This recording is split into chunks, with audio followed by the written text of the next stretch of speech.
Seguimos hablando en este caso de deformidades de pie.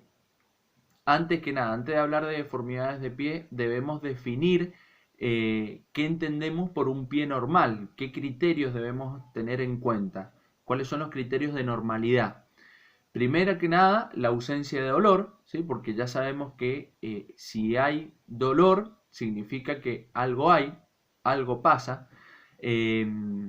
Un adecuado equilibrio muscular entre músculos agonistas y antagonistas, algo que no sucede en un pie plano, en un pie cabo, en un pie quino, en un pie talo. Ese adecuado equilibrio no existe. Ausencia de contracción, es decir, que no deben haber músculos contraídos o retraídos. Esto hace también al equilibrio muscular. Los dedos deben estar en extensión y con buena movilidad. O sea que no solo deben estar en extensión, sino que tampoco deben estar anquilosados, sino que deben tener un buen movimiento y por supuesto una correcta descarga del peso, o sea, distribuir de manera armónica las descargas del peso sobre la planta del pie. Ya vamos a ver que por ejemplo, en un pie cabo se carga más la parte externa del pie, el arco longitudinal externo. En un pie plano se carga más el arco longitudinal interno. O sea que no hay un equilibrio en las descargas del peso sobre la planta del pie. Es para esto que se utilizan las plantillas que intentan devolverle la forma a los arcos del pie y de esa manera se busca una descarga de peso distribuida correctamente en las distintas partes del pie. En el plano transversal, ¿qué podemos encontrar? Un pie aductos, o sea que la punta del pie se acerca a la línea media, o podemos encontrar un pie abductos o abducidos, es decir que la punta del pie se aleja de la línea media. Tenemos pies, digamos, en rotación interna o en rotación externas, cuando en realidad sabemos que los pies deberían estar no precisamente paralelos entre sí, sino con una leve abducción, pero no exagerada, ¿sí? En el plano frontal podemos observar que el pie y el tobillo, o sea, es toda una unidad funcional, tobillo y pie, puede suceder esto, el pie se supina, ¿sí? Llevando el pie hacia un cabo o hacia un varo, alejando el tendón de Aquiles de la línea media, o puede suceder lo contrario, el pie se prona descargando el peso sobre el arco longitudinal interno. Eso es lo que llamaríamos pie plano, y los tendones de Aquiles se acercan a la línea media. Entonces en este plano frontal, repito, el pie se puede supinar y puede llevar el pie a cabo, o se puede pronar llevando el pie hacia el plano, o hacia el valgo, o hacia un valguismo, porque se acercan a la línea media. Y en el plano sagital podemos encontrar una flexión plantar, que es el famoso pie quino, o una flexión dorsal, que es el pie talo.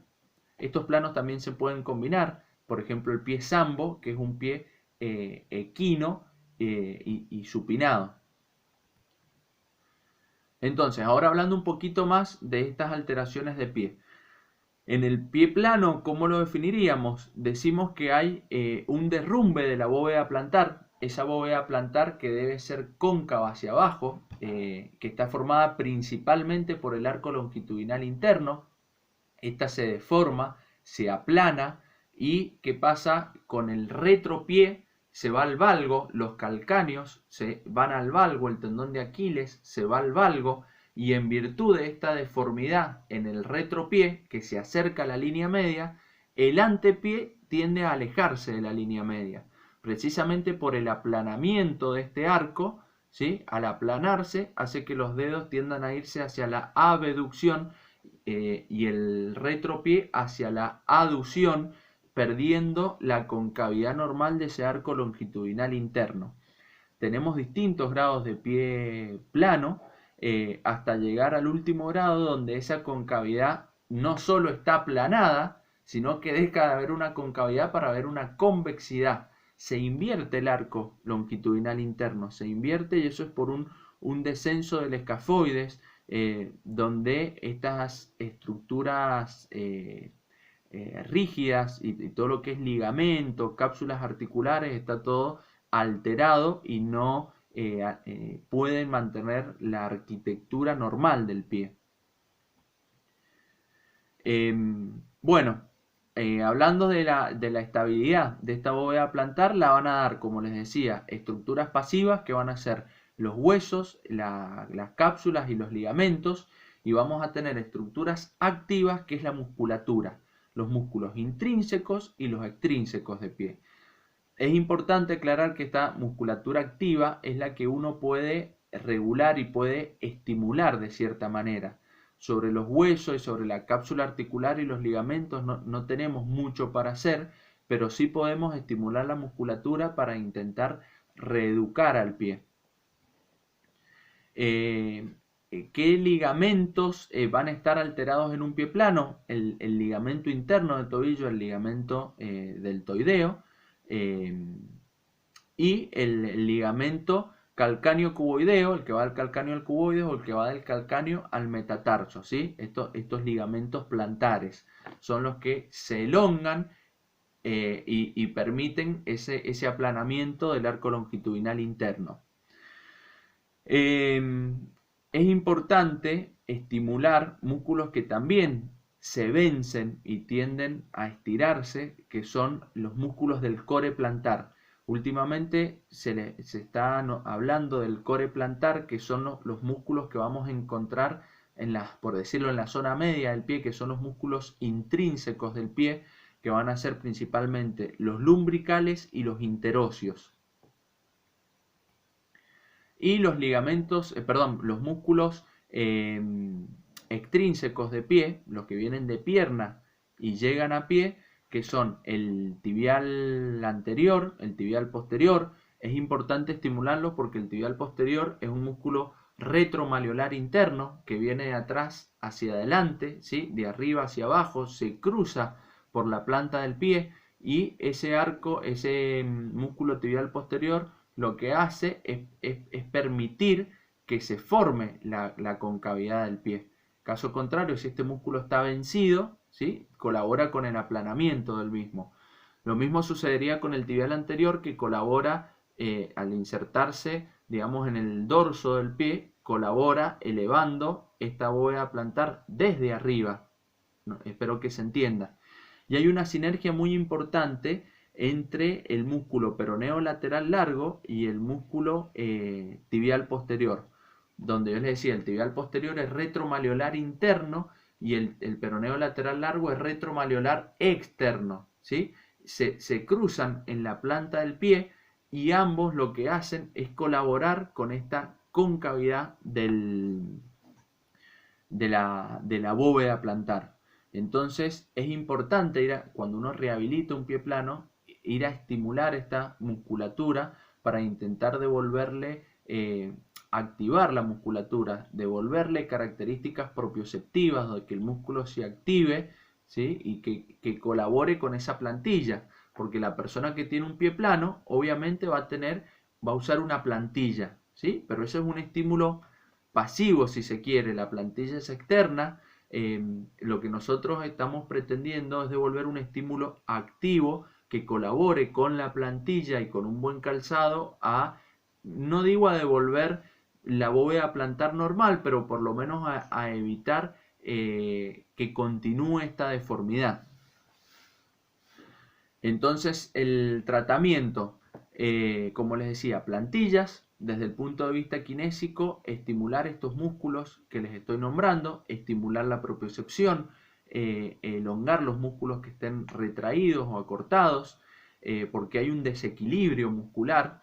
Y también les he puesto en el PDF quiropodología, que esto es ajeno a los kinesiólogos, esto pertenece a los podólogos, pero en todo tipo de alteraciones posturales de pie empiezan a haber hiperkeratosis, los famosos callos, ¿sí? Porque hay zonas del pie que van a tener un rozamiento aumentado con el zapato. Entonces, ante este rozamiento, la piel genera nuevas capas de piel y se produce la hiperkeratosis o callo, que también genera dolor. Entonces es importante la quiropodología, que es una técnica de los podólogos para eliminar estos callos. Ahora hablamos del pie cabo. En el pie cabo sucede lo contrario. Hay una exageración, una elevación de esta bóveda plantar. Al exagerarse la bóveda plantar, se produce un acercamiento del antepié y del retropié. Son pies que uno los ve más bien cortitos, con un empeine elevado, con un arco longitudinal interno elevado. Es un pie parecido a una empanada, ¿sí? Un pie cortito y bien cabo. En este caso se exagera la descarga de peso sobre el arco longitudinal externo. Este arco formado por calcáneo, cuboides, cuarto y quinto metatarsiano, ¿sí? Cada vez se descarga más el peso sobre el quinto metatarsiano hasta llegar al punto que se pueden llegar a producir fracturas por estrés del quinto metatarsiano a consecuencia de este pie cabo. Por eso, repito, es importante la utilización de plantillas para distribuir de manera adecuada las descargas de peso sobre el pie. Siempre es importante usar un calzado bien armado. En cualquier tipo de alteraciones posturales de pie se desaconseja la utilización de hojotas, alpargatas o ese tipo de calzado que se deforma fácilmente.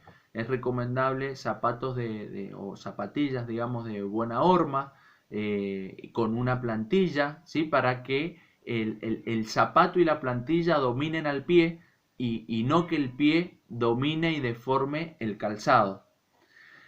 Y desde el punto de vista de la kinesioterapia, hay que fortalecer los músculos elongados y elongar los músculos retraídos. En este caso van a estar más retraídos, acortados, tibial posterior, tibial anterior. Van a estar elongados sus antagonistas, los peroneos. Entonces es importante ir devolviendo este equilibrio.